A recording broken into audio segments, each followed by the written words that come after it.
अंतिम यात्रा। एक गांव में एक बुजुर्ग आदमी की मौत हो गई। उसके बेटों, सगी संबंधी और गांव वालों ने मिलकर उसकी अंतिम यात्रा की तैयारी की। उसकी अर्थी को तैयार किया गया और उसे शमशान की ओर ले जाने लगे। अभी वो लोग कुछ ही दूर पर पहुंचे थे कि वहां पर दूसरे गांव से एक आदमी आया।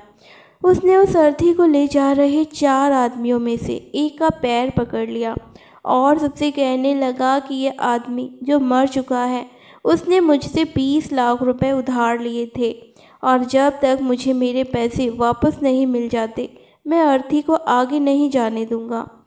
मृत व्यक्ति के बेटों ने उस आदमी से कहा कि पिताजी ने कभी इस कर्जे के बारे में हमसे कोई जिक्र नहीं किया है, इसीलिए हम तो यह कर्जा नहीं देने वाले।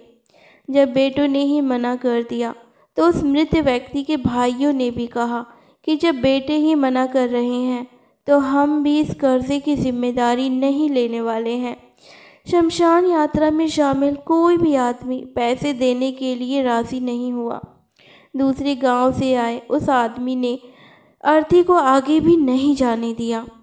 तब तक इस घटना की खबर घर की महिलाओं तक पहुंच गई थी।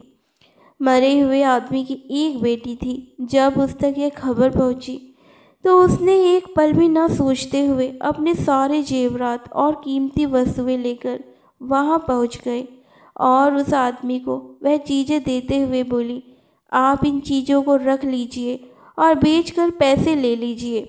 अगर कुछ कम पड़ेंगे तो वह भी मैं आपको धीरे धीरे लौटा दूंगी, लेकिन मेरे पिताजी की यात्रा को मत रोकिए। इस घटना को देखकर सारे गांव वाले दंग थे। तभी वह आदमी जो कर्जे की मांग कर रहा था, वह बोला कि दरअसल मुझे 20 लाख रुपए लेने नहीं थे, बल्कि मैंने इस आदमी से कभी पैसे लिए थे जो मैं आज लौटाने आया था, लेकिन मुझे पता नहीं था कि इनका असली हकदार कौन है, इसीलिए मैंने यह सारा नाटक रचाया। मैं जान चुका हूँ कि मरे हुए आदमी का सच्चा हितैषी न उसके बेटे हैं न उसका भाई, बल्कि उसकी बेटी है। इसीलिए यह सारे पैसे मैं आपके हवाले करता हूँ और अपने कर्जे से मुक्त होता हूँ।